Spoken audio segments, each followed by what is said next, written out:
Dito tayo sa proyekto natin sa may Bagabag.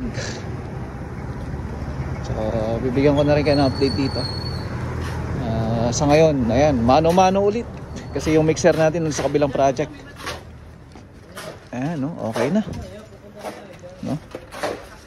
So may binubuhusan na lang sila dito, yung column na yan, tapos yung column dito, ganun na rin ata doon, pero tapos na ata doon.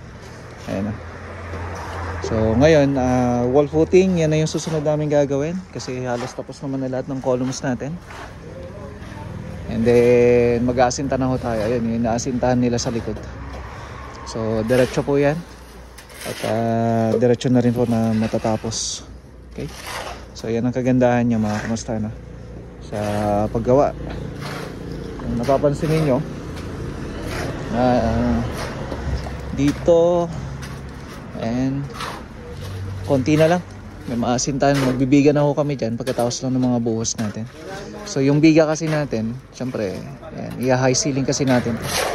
So may portion dito na mas mataas tsaka mayroong mas mababa. So dito yung mas mataas sa may living area, tapos doon naman yung mga kwarto, mas mababa doon sa may part na yan.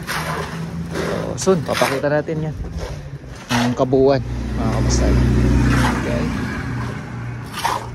So panoorin na lang natin to sa YouTube channel natin.